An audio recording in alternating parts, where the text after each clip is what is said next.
El fenómeno del ascenso de Javier Milei al poder sigue generando interrogantes en el mundo académico. Empieza a haber una producción muy prolífica de estudios que tratan de indagar, bueno, cuáles fueron las causas que pavimentaron la llegada de Milei al poder, cuál es la sociedad, sobre todo de la que emerge Milei, cuáles son las semejanzas y diferencias con otros procesos de derecha radical que se están dando en el mundo, que se están dando en América Latina. Bueno, tenemos hoy en la redacción de La Capital a un investigador que viene trabajando justamente este tema. Estamos hablando de Alejandro Grimson, es doctor en antropología por la Universidad de Brasilia, investigador del CONICET, también profesor de la Universidad Nacional de San Martín. Alejandro coordinó un libro que se llama Desquiciados, con otros autores que trabajan en esta temática, así que bueno, viene hoy a conversar con nosotros a la redacción de La Capital de estos temas y de otros más. Alejandro, ¿cómo estamos? Bien, salvo el planeta, está bien.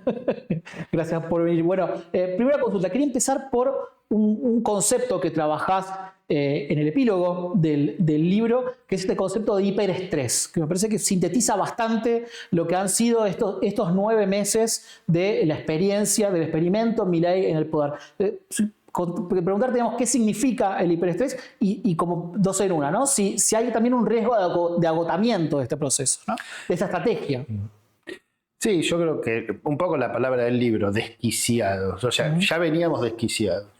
No es que nos desquició alguien. Veníamos desquiciados porque por la pandemia, la inflación, la guerra, las guerras. Estamos, no sé si sabés, pero estamos en el momento con más cantidad de guerras en el mundo desde 1945. Cambio climático, no te voy a explicar acá en Rosario qué es el cambio climático, aunque parece que hay gente que hay que explicar. Todo eso es incertidumbre. Todo eso desquicia. La inflación argentina desquicia muchísimo. Y sobre esa base, es sobre la base que se da el proceso electoral del año pasado, el triunfo de Milei. Lo que pasa es que lo que yo veo es que al mismo tiempo, así como Macri tuvo una mesa judicial, Milei no tiene mesa judicial, tiene mesa del desquicio. Hay un libro muy interesante que se llama Ingenieros del Caos. ¿Qué quiere decir? Hay antropólogos, sociólogos, psicólogos, expertos en redes que ¿qué hacen? Generar caos. ¿Qué es caos? Caos mental, caos cognitivo, caos informativo. ¿Cómo? Con la instrucción que dio el asesor de Trump. Inundar las redes y los medios de comunicación de inmundicia, de basura. Él decía una mala palabra que no vamos a repetir. Pero bueno, es eso. Además de que veníamos desquiciados, Milei tiene un plan de estresar a la sociedad. Es generar un estrés permanente, una situación donde todo es indiscutible, porque hay una sola verdad que es la verdad de Milei. Nunca la democracia es así. En la democracia siempre hay distintas verdades, las verdades son relativas. No hay lugar para el fanatismo. Todos los fanatismos le plantean problemas y desafíos a la democracia. Y Milei plantea un desafío para la democracia porque si vos no estás de acuerdo con él y él te considera digno de su palabra, te va a insultar. Insulta a los que piensan distinto, dice cualquier cosa sobre los diputados que son representantes del pueblo, sobre los periodistas, sobre cualquier persona, cualquier ser humano. Cree que es un semidios, que no lo es. Cree que va a ganar el premio Nobel de Economía, que no va a ganar. Entonces, y instala, a través de sus asesores, de sus monjes negros, un sistema para construir una agenda. ¿Cuál es la agenda de Milei? Discutir si lo insultó o no a Pedro Sánchez, si se peleó con Lula, si él nunca más va a negociar con ningún gobierno comunista. Aclaremos que si el gobierno chino del Partido Comunista no hubiera extendido el swap, hoy el dólar valdría el doble, ¿no? Digo, para más o menos que sepamos que después hablaremos de eso, pero no todo lo que se anunció se está haciendo, más bien al revés.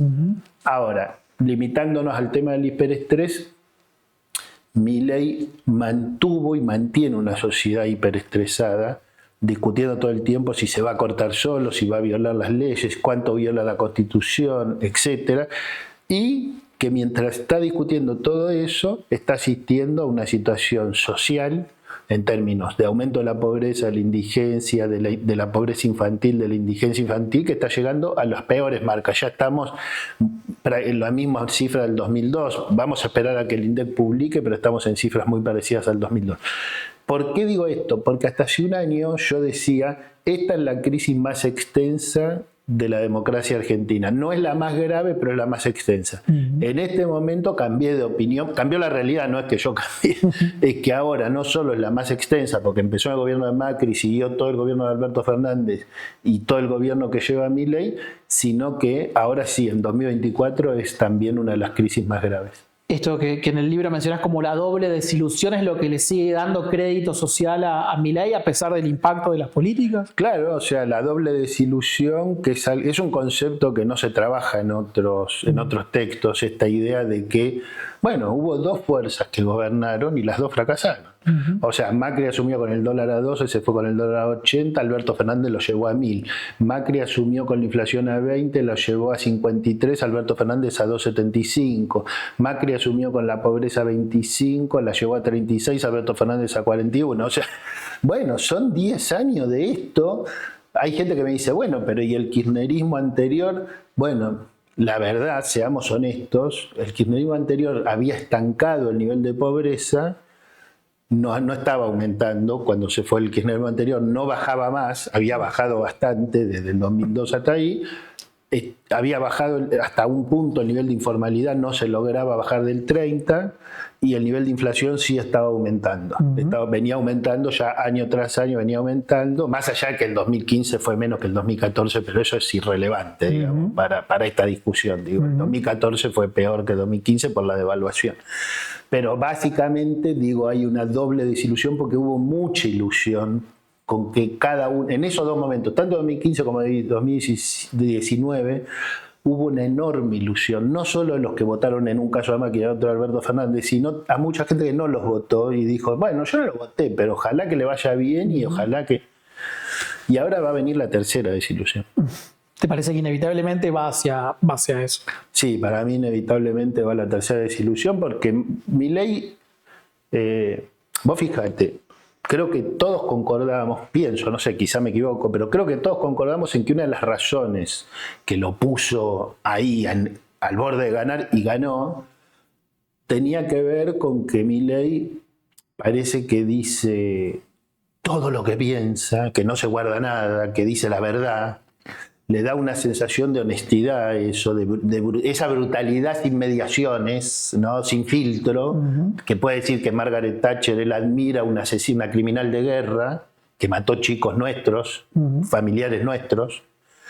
Bueno, eso parece que, bueno, pero aunque sea honesto, no es coacheado como el otro, no es político profesional como los demás, etc.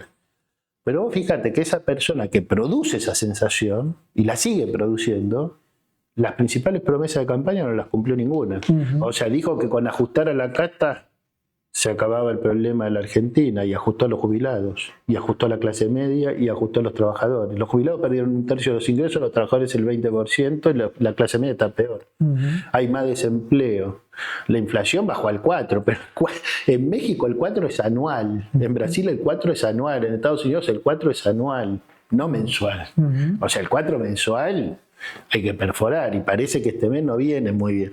Entonces, hay un montón de cosas que prometió Milei que hoy no se están cumpliendo. Lo que nosotros llamamos los votantes moderados de Milei, que son los no fanáticos, los no religiosos, que son la mayoría, hacen cuentas y dicen, bueno, espero que ya haya terminado esto porque ahora vendría la otra parte.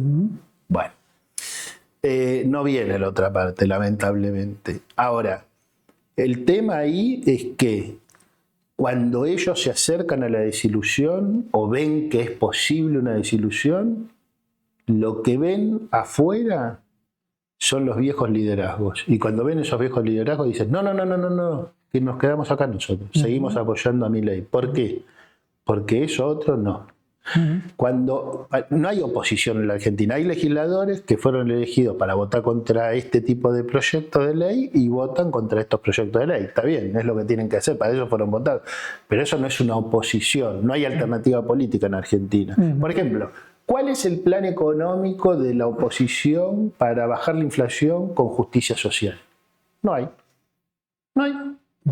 No hubo en 4 años de gobierno, no hubo en la campaña electoral del año pasado y no hay 10 meses después de la derrota. Bueno, la gente no quiere inflación y si hay gente que quiere justicia social, que es lo que yo quisiera, que haya menos desigualdad en la Argentina. No tiene manera. ¿Qué? ¿No hay manera? ¿Y cómo hicieron? Te hago una pregunta. Vamos a suponer que viene un dirigente y dice, no se puede bajar la inflación con justicia social. Para que haya justicia social tiene que haber inflación. ¿Y por qué con Lula no fue así? ¿Y por qué con Pepe Mujica no fue así? ¿Y por qué en Bolivia no fue así? Porque te puede gustar más o menos Evo Morales, pero no hubo inflación. Y entonces tenés un montón de casos. Acá, digo, no estoy hablando de Italia, Alemania, eso es otra cosa. Sí, el vecindario, estamos hablando del vecindario. Sí, digo, Pedro Sánchez le fue muy bien en economía. Subió los salarios sin inflación, subió las jubilaciones sin inflación, resolvió el problema energético, por lo menos en esta etapa. Le fue muy bien. Andrés Manuel López Obrador arrasó en las elecciones. ¿Con qué? Banco Central Independiente, no tiene déficit fiscal, aumentó los salarios, aumentó las jubilaciones, aumentó el salario mínimo muchísimo, hizo inversiones de infraestructura muy grandes. ¿Qué quiero decir con esto? Que es genial. No estoy diciendo que es genial, digo que hay gente gobernando países como el nuestro que han logrado hacer eso. ¿Por qué no se hizo acá? Porque no saben cómo hacerlo, porque cometen errores, porque creen que la discusión sobre si se da un aumento o no a los jubilados o si se aprueba la moratoria provisional es un problema de voluntad política. ¿Escuchaste esa frase alguna vez? Y no es. Es voluntad política más plata, porque los derechos cuestan plata, hay que pagar. Vamos a crear una nueva universidad, buenísimo. ¿De dónde sale la plata? No, si emitís no hay problema. Bueno, si emitís para una universidad puede ser que no haya problema, pero si tu única forma de no hacer reforma impositiva. No hubo reforma impositiva en la Argentina. Alejandro, siguiendo con esto para de alguna manera cerrar el tema, después podemos retomar eventualmente, pero en la última carta de Cristina, por lo menos la polémica con Milei, ¿ves como un reconocimiento tardío de esto, como un esbozo de rectificación programática? Sí, para mí lo más interesante de la carta es el final, el último subtítulo. Primero viene la crítica a Milei, después viene una crítica a Alberto Fernández, breve pero muy dura, y después viene lo que yo llamaría una autocrítica, porque ella dice, el peronismo no supo resolver el problema de la seguridad. ¿Cuándo? En su gobierno. El peronismo no supo resolver el problema de la educación. ¿Cuándo? Nunca. Porque hace 40 años que hay gobiernos peronistas, hace 30, quiero decir, en la democracia, ¿no? Gobiernos provinciales, la educación es provincial hace 30 años. Y no funciona en ninguna provincia. Los pibes no aprenden a leer y escribir en ninguna provincia. Es una tragedia esto que te estoy diciendo. Dice eso. No hubo reforma fiscal en la Argentina. ¿Cuándo? Nunca hubo reforma fiscal. O sea, tampoco en sus 12 años. Entonces, sí, me parece súper interesante. No entiendo por qué no menciona la palabra inflación. Creo que es un grave error político. Yo realmente, si pudiera decirle una cosa, sería, Cristina, la inflación. La inflación es la inflación también, Cristina, ¿no? ¿Por qué? Porque los economistas, quizás los que ella escucha, no sé, dicen que la inflación es un problema distributivo. Si hay 10% de inflación, ¿cuál es el problema? Que vos ganás como trabajador un 10% menos, listo, entonces te vamos a subir el 11% del salario. La inflación es desquiciante, eso es lo que no entienden los economistas. La inflación destruye todo, destruye las relaciones sociales, las relaciones familiares, genera violencia, la inflación impide que haya horizonte, no hay expectativas, no hay certidumbre, no podés planificar, no podés invertir. No entienden los economistas que la inflación no es un tema económico, es un tema multidimensional integral de la vida humana. Por eso, ¿qué pasa en los países? Mirá Europa, mirá América Latina, no hay inflación, no hay, salvo en Argentina. En el resto de Europa y en el resto de América Latina no hay inflación, y en Estados Unidos no hay inflación. Bueno, ellos se enojan cuando yo digo esto, porque viajo a otros países, se enojan y me dicen, sí, acá hay 5% de inflación anual. Bueno, perdón, para un argentino 5% no es inflación, disculpe, yo entiendo que para ustedes es gravísimo y es parte de la gran discusión política en esos países, ¿me entendés? Pero sí, me parece que es un avance. Me gustaría, igual yo esto ya lo viví, porque en el 2016-2017, cuando Cristina lideraba la oposición, yo creo que ella dijo algunas cosas muy interesantes comparables a esto que estamos conversando, pero creo que muchas de las personas más cercanas a ella no la escuchan, no sé, no la escuchan. Porque, por ejemplo, cuando yo planteé que no había autocrítica, lo planteé después de la elección, a fines de noviembre, principios de diciembre del año pasado. Me dijeron, no, pero ves, estás promoviendo el debilitamiento del movimiento popular. No puede haber nuevas ideas si no hay una autocrítica. No es una autocrítica para flagelarse, es una autocrítica para repensarse, reinventarse. Bueno, si ahí Cristina está haciendo una autocrítica, entonces bienvenida. Eso quiere decir, pasémoslo en limpio. Vamos a construir un plan económico sin déficit fiscal, vamos a construir una solución para la educación argentina. Alejandro, vos formaste parte del Consejo de Asesores de Alberto Fernández, del gobierno del Frente de Todos, ahí con Dora Barranco, con Juan Manuel Olmos, bueno, otros referentes, Sofía Nicolini también. Digo, habiendo estado tan adentro del gobierno, digo, ¿qué falló en el Frente de Todos? ¿Fue que faltó acordar un programa en la previa durante el gobierno? ¿Fue la falta de liderazgo de Alberto, este veto permanente de Cristina y de kirchnerismo? ¿Un poco de todo esto? ¿Qué balance te quedó en la experiencia? Yo te diría 3 o 4 cosas. Primero, no había un plan económico consensuado. Mi opinión es que nunca más hay que hacer un frente electoral donde no haya un plan económico de gobierno consensuado. El peor punto de esa ausencia es que no había un acuerdo sobre qué hacer con el FMI. Terrible. O sea, ¿cómo vas a formar un...? O sea, vos podés tener un proyecto de sacar 3, 4 diputados, pero ¿cómo vas a tratar de ganar la presidencia de Argentina y no saber qué hacer con el FMI? Es absurdo. No había que hacer ese frente. El peronismo tenía que arriesgarse a perder las elecciones, no ir a un frente para gobernar sin saber qué hacer. Fíjate. Tercero, desde la derrota electoral del 21, o sea, desde septiembre del 21, que se plantearon las renuncias de 5 ministros, nunca dejó de haber una interna a cielo abierto, descarnada, masacres. Listo, eso destruye cualquier gobierno, ¿no? Y cuarto, te diría, a mi juicio, lo que yo vi, y por eso me fui antes que otros, o sea, antes que nadie, creo que nadie renunció por su propia voluntad, salvo yo, o no recuerdo por lo menos, no en esos niveles. Yo me fui, ¿por qué? Porque veía un gobierno sin ningún nivel de empatía con el sufrimiento de la gente, sin ningún nivel de sensibilidad hacia el dolor de la sociedad argentina y por lo tanto sin ninguna capacidad de dialogar con la sociedad, porque en política vos hablás y hacés en función de lo que escuchás. Entonces no tenés que hacer un acting de que escuchás, sino que realmente tenés que registrar los problemas. Y básicamente, a ver, te lo digo rápido, el presidente me dijo... Fuiste la única persona que me dijo que podíamos perder la elección, lo cual era cierto. Lo dijo adelante de otra gente. Preparame los estudios para entender por qué y qué hay que hacer. Lo hice. Nadie estaba de acuerdo conmigo de lo que había que hacer, o yo no estaba de acuerdo con lo demás en lo que había que hacer, y me fui. ¿Qué le sugeriste a Alberto que había que hacer en ese momento? No, que había que generar certidumbres fuertes, por lo menos certidumbres cortas, no decir que vas a terminar con la inflación en abstracto, sino decir, bueno, miren, el mes que viene va a ser así, el otro asá, niveles de empatía muy fuertes con el dolor de la gente, generar nuevas formas de conversación, nuevas formas de participación y acordar dentro del Frente de Todos los grandes pasos a seguir para terminar con el nivel de internismo feroz que destruye al gobierno. Alejandro, hace unos días una nota de La Nación reconstruía un diálogo entre Rosati y Santiago Caputo, no sé si la leíste esa nota, a comienzos de año, cuando se da discusión del DNU 70. Lo que plantea la nota es que un poco Caputo va a plantearle a Rosati, no sé si determinadas exigencias, por lo menos determinada luz verde institucional con respecto al DNU. Rosati le dice, bueno, esto es una república, y Caputo le dice, pues yo soy Robespierre.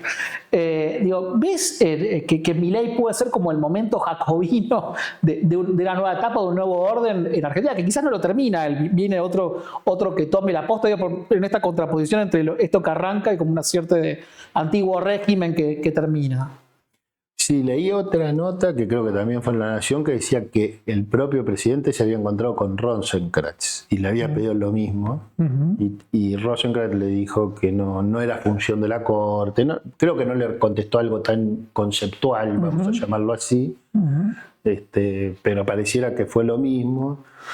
Para mí, a mí me sorprende lo contrario. A mí me sorprende que la Corte no haya derogado ese DNU porque es obviamente inconstitucional. O sea, la Constitución, una de las primeras cosas que dice es que el presidente no puede legislar. O sea, ¿cómo va a legislar sobre los equipos de fútbol? ¿Cuál es la necesidad de urgencia? Es cero. O sea, el DNU 70 es completamente inconstitucional.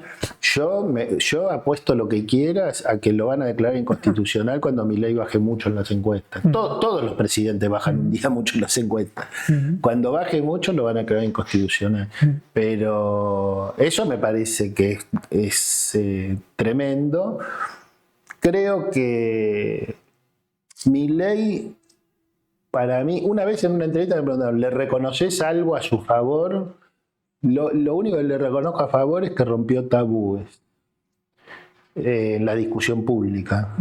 O sea, yo quisiera, me ilusiono diciendo, che, la Argentina podría aprovechar los tabúes que rompió Milei para abordar esas discusiones que nadie quería abordar, o apenas termine, porque Milei es un gobierno, la ultraderecha es una etapa histórica que va a durar mucho tiempo. ¿Mucho tiempo qué quiere decir?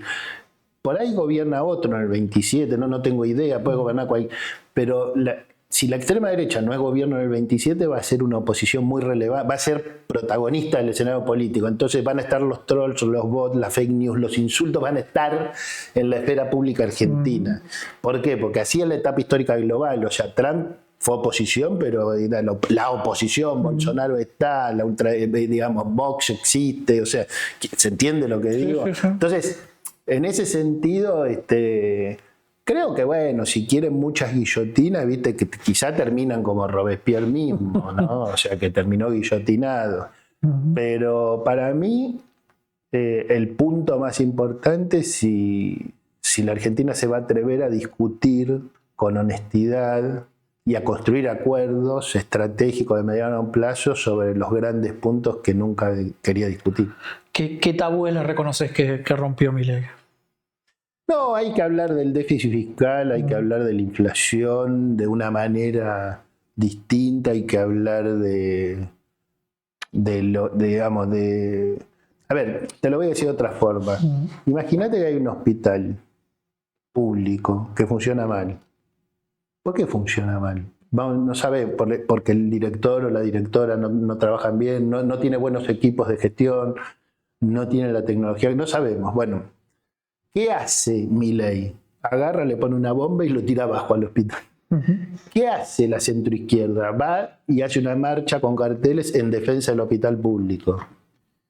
Pero está defendiendo al hospital con carteles. Pero el hospital público no se defiende con carteles, se defiende haciendo que funcione bien.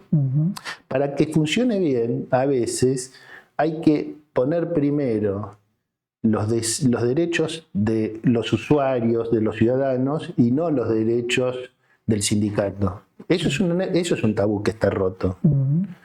Y hay que romper eso. O sea, no puede ser que siempre vos le concedas a los laburantes del sector lo que piden sin considerar qué opinan los destinatarios de eso, que son los ciudadanos argentinos. O sea, el Estado, ¿para qué existe el Estado? No para lo que dice Milei. El Estado existe para generar bienestar, salud pública, educación pública, ciencia y tecnología, etcétera, transporte público, seguridad pública. Si la policía, vamos a tomar, la policía de una provincia imaginaria no garantiza la seguridad pública, hay que cambiar esa policía, ¿o no? Y si los docentes de una provincia imaginaria no garantizan educación, ¿qué hay que hacer? Bueno, enseñarles, no sé. Pero y si se les enseña de una manera que no funciona, porque hay cursos actualizados y no funciona, ¿qué hay que hacer? Y bueno, eso hay que romper esos tabúes. ¿Me seguís? Entiendo.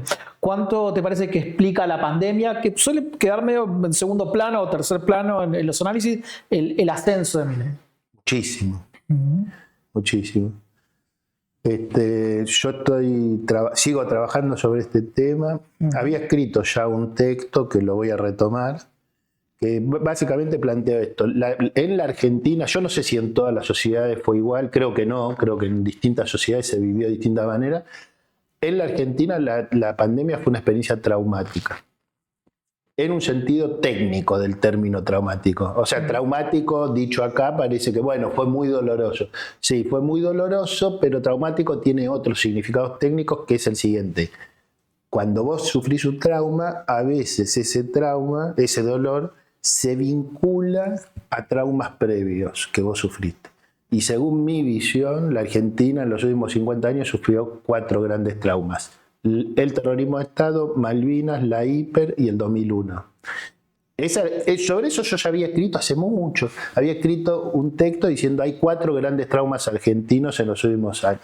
Y yo creo que la pandemia se vincula mucho a Malvinas porque es una defraudación. Pues la foto de Olivos es fatal, es una estafa, ¿no?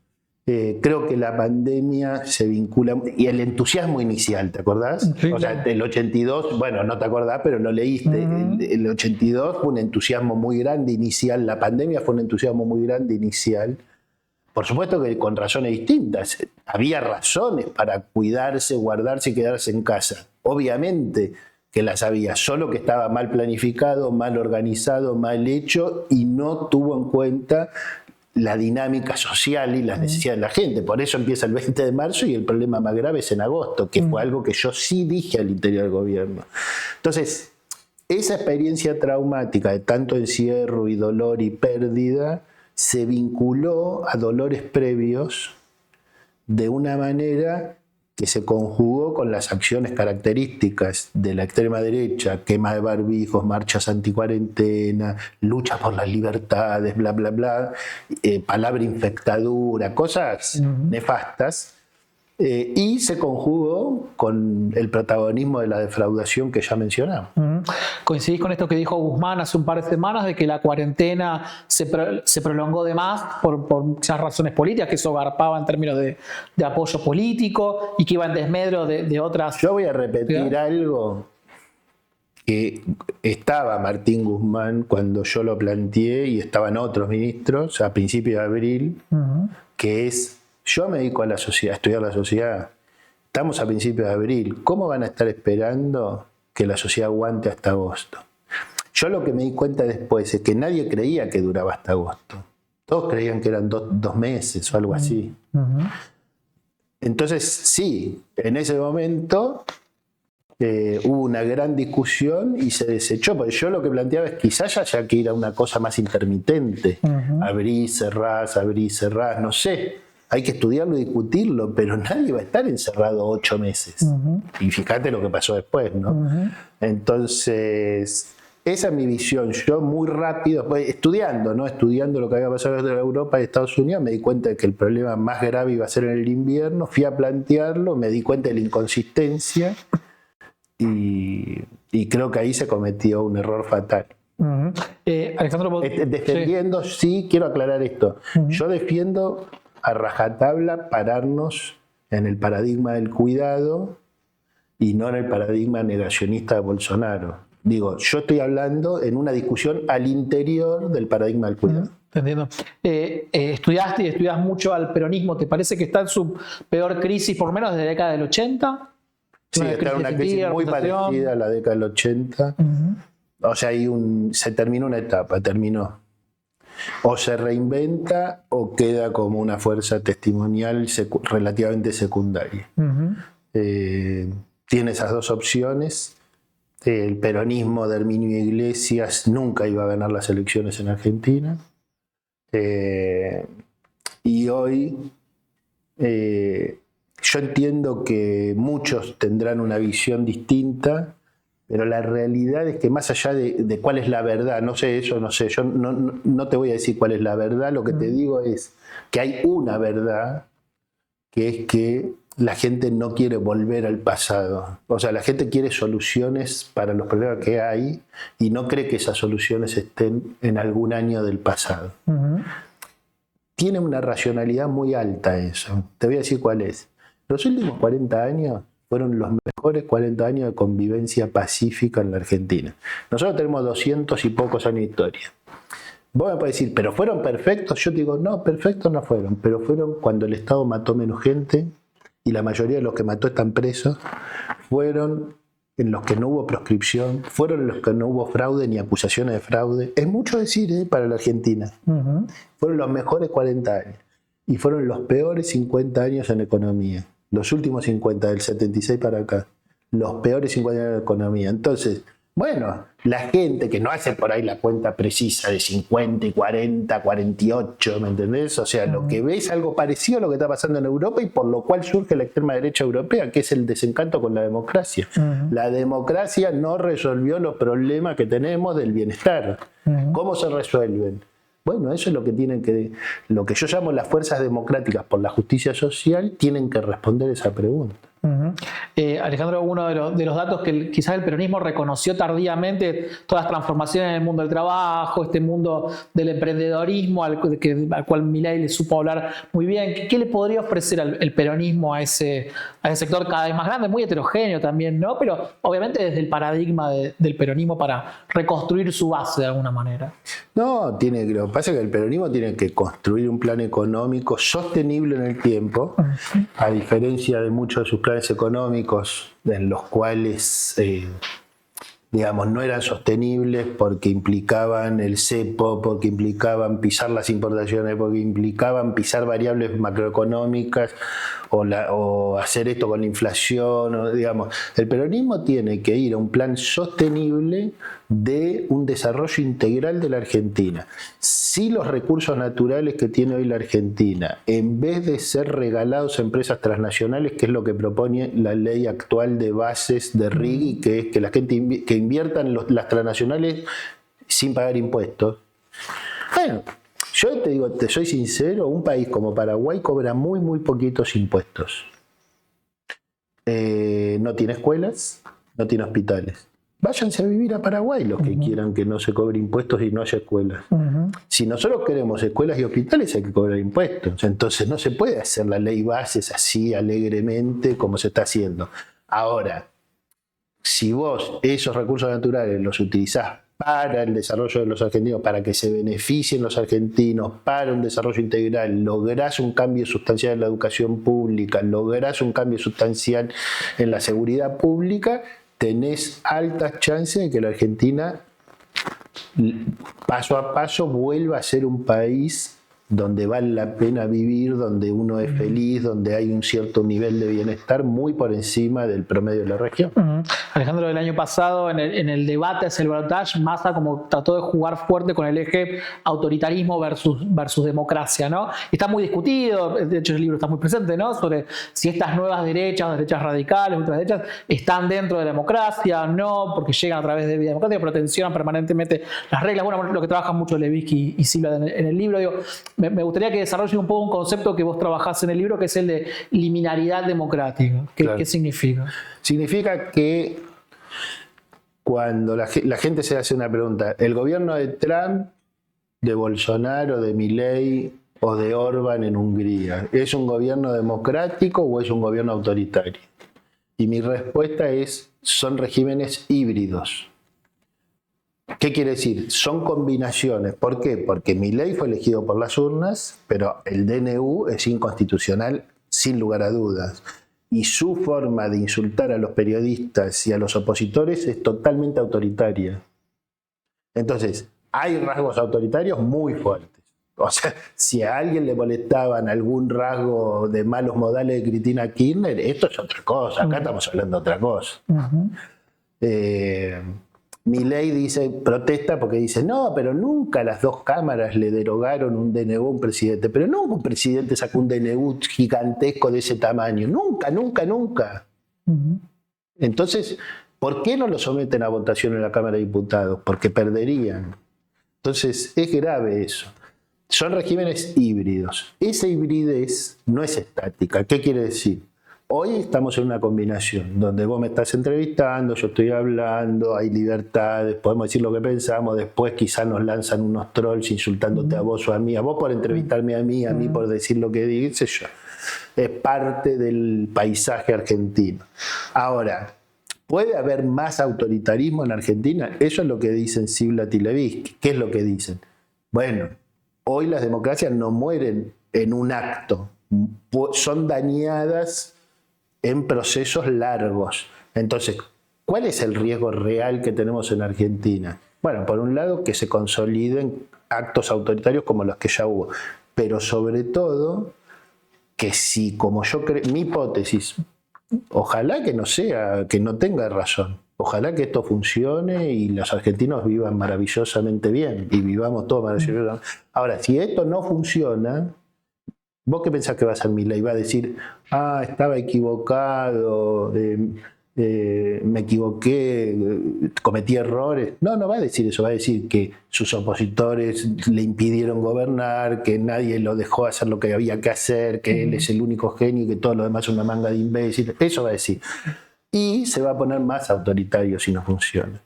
Entonces ahí hay un riesgo sobre el cual siempre hay que tener un diagnóstico objetivo, nunca hay que exagerar, ni menospreciar lo que está pasando. Hay que tener un diagnóstico objetivo sobre el tema de derechos humanos, libertades, niveles de represión, de violencia estatal contra los manifestantes y plantear claramente cuál es la dinámica de ese régimen híbrido. Hay momentos que Milei parece el médico que te golpea con el martillito en la rodilla, está como midiendo los reflejos sociales permanentemente, ¿no? A ver si patea o no. Exacto, sí, yo creo que ellos están viendo cuáles son las reacciones de la sociedad.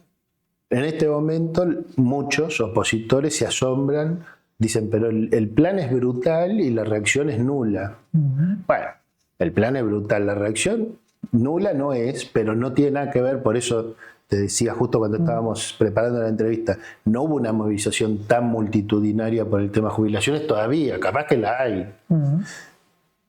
Una movilización importante y una represión grave. Ojalá hubiera movilizaciones más multitudinarias. Ahora, ¿por qué no las hay? Porque hay mucho descrédito en lo otro. Entiéndase. Hay mucho descrédito en lo otro, ¿no? Ahí se nos abre todo un tema que nos llevaría a otra entrevista, que es, ¿la gente votó contra sus intereses? No, porque la gente piensa, la gente que votó a Milei cree que sus intereses fueron evitar que esto se convierta en un país con destrucción total del PBI, con una inflación 10 veces superior y con un éxodo de 1/3. Vos me decís, no, pero eso no existe. Sí, eso fue Venezuela. Entonces, y ahora hay fraude electoral en Venezuela, y acá no hubo fraude. Acá cuando ganó Cristina ganó, y cuando ganó Macri ganó Alberto, ganó Milei. Acá no hubo fraude. Entonces, yo no veo dirigentes argentinos dispuestos a aceptar fraudes hasta ahora, ¿me entendés? Entonces, bueno, esos son valores importantes y hay muchos valores importantes para defender. Por eso te decía, 50 años pésimo de economía y bastante buena de convivencia democrática. Alejandro, tomo de vuelta una cita que traías de Steve Bannon al comienzo de la charla, bueno, de inundar todo con inmundicia, con basura, para no repetir la palabra del textual que usa Bannon. Eso que tiene que ver con la dinámica de la conversación, la no conversación en el ámbito público. Dios, en ese ecosistema tan tóxico, ¿se puede discutir, hay posibilidad del debate, o lo que se trata es de canalizar las mismas emociones que canalizan estos ingenieros del caos en sentido opuesto para ganarle a Milei? Yo creo que cuando hablamos de un plan de hiperestrés, un plan de desquicio por parte de los monjes negros del gobierno o los magos del Kremlin, estamos hablando de un plan de destitución de la esfera pública. ¿Qué quiere decir? Inundar la zona de inmundicia es impedir que se contrapongan ideas. ¿Por qué es la esfera pública? Que vos opines A y yo opine B, vos opinás blanco, yo negro. La gente escucha y dice, no, Mariano tiene razón, no, Alejandro tiene razón. Eso es la esfera pública, hay controversia de ideas. Ahora, si cuando vos pensás distinto que yo, te empiezan a insultar a vos, no se habla de tus ideas, sino que te insultan a vos, mienten sobre cualquier cosa de tu vida o de lo que fuera, eso es una destitución de la esfera pública. Yo creo que lo más reivindicable de la carta de Cristina que vos mencionabas es que incrementa momentáneamente la esfera pública. ¿Por qué? Porque, bueno, aparecen dos personas en una controversia, una contraposición de ideas. No importa si está de acuerdo con una o con la otra, pero eso es decisivo para la democracia. En la medida en que salimos de eso y entramos en el show, entramos en el estrés, entramos en el desquicio, eso se debilita, se fragiliza. Entonces necesitamos evitar, todos los que estemos a favor de la democracia, tenemos que reponer y reconstituir y alimentar la esfera pública que está siendo dañada muchas veces por el Poder Ejecutivo. Alejandro, gracias por venir hoy a la Reacción de la Capital. Un placer.